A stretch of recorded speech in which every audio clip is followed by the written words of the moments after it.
Il y a des moments où le Saint-Esprit nous révèle ça pour la liberté de ces personnes-là. Pas pour le spectacle, vraiment pour la liberté, pour l'amour pour ces personnes-là. Il nous permet de prier dans le même sens que lui. J'ai déjà été dans des églises où il y a un focus très fort sur les choses spirituelles. Et puis dans d'autres églises où l'aspect spirituel, et peut-être des églises plus occidentales, est beaucoup, beaucoup moins présent. Et limite naïf sur le sujet. Selon toi, quel est le but de ce don, en fait, le but du don de discernement des esprits? Pourquoi est-ce que Dieu il nous l'a donné? Et comment est-ce qu'on a un juste positionnement entre ces deux types de pratiques, on va dire? Il y en a plein. Je pense à 3 spécifiquement. Je pense premièrement, le don de discernement des esprits a pour premier but de nous permettre de discerner ce que Dieu est en train de faire, pour que nous puissions nous aligner avec ce que Dieu est en train de faire, aller dans son sens. Parce que son sens, finalement, c'est la liberté des personnes, c'est construire dans la vie des gens, c'est les encourager, c'est de les amener plus proches de lui et nous aider à devenir de plus en plus à l'image de Christ.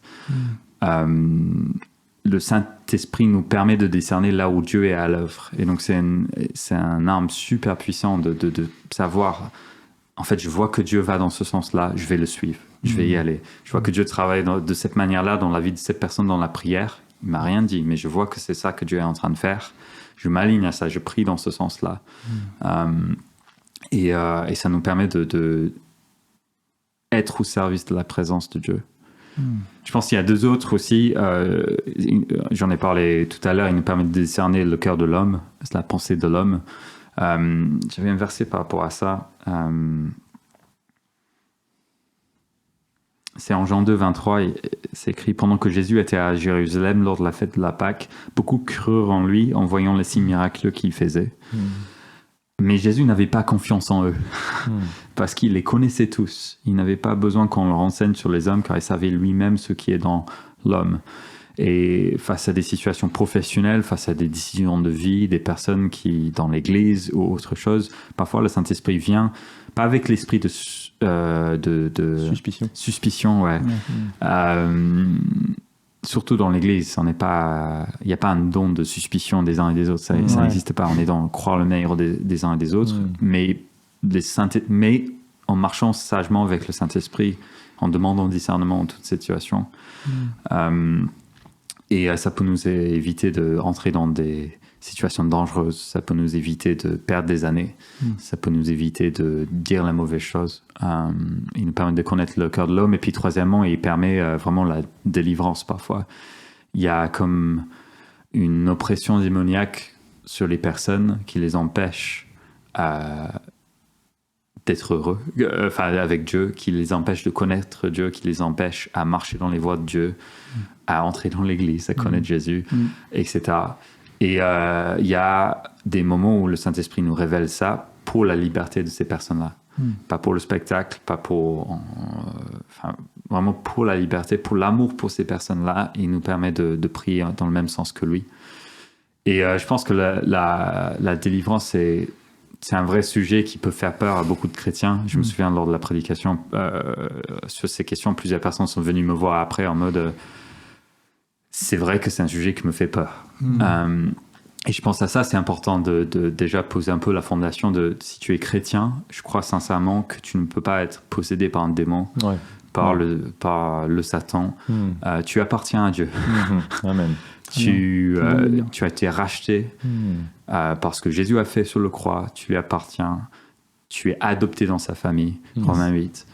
Et rien ne peut te séparer de l'amour de Dieu exprimé par Jésus-Christ. Ni les anges, ni les démons. Voilà, vous comprenez. Par contre, par les portes d'entrée qu'on peut laisser dans nos vies à certains œuvres des ennemis de Dieu, nous avons parfois comme des poids, des lourdeurs, une sorte d'oppression qui vient de certains êtres spirituels qui a à chasser au nom de Jésus avec son autorité, parce que ça n'a pas lieu d'être, parce que Jésus veut la construire. Et donc on se retrouve parfois dans des situations où il y a quelque chose qui se manifeste, où ça devient clair. Je me souviens une fois, j'avais vu deux personnes qui priaient pour une personne au fond d'une église, et j'ai su dans mon esprit pour quel esprit ils priaient. Et je vais pas le mentionner pour ne, enfin voilà, mais et en parlant avec une des personnes qui a prié après, la personne n'a pas vraiment voulu en parler. Je dis, est-ce que c'était ce sujet-là? Et la personne a dit, oui, c'était ça. Et je pense que l'esprit, en tant que responsable dans cette église, m'aidait à comprendre ce qui se passait pour que je puisse me positionner par rapport à ça dans l'esprit, en priant pour le bien de cette personne. Et qu'on puisse savoir prendre soin aussi de cette personne. Mais je pense aussi que c'était aussi juste la confirmation de ce qui venait de se passer, cette personne qui a été libérée de quelque chose dans ce moment de prière. La délivrance pour notre bien, dans le calme, dans l'amour. Parfois on sort de la réunion, parfois on le fait à un autre moment, on n'est pas pressé. S'il y a des manifestations. Voilà, c'est ça. On n'a pas besoin de faire du spectacle. Mais on y va avec l'autorité et la confiance en Jésus-Christ, quoi.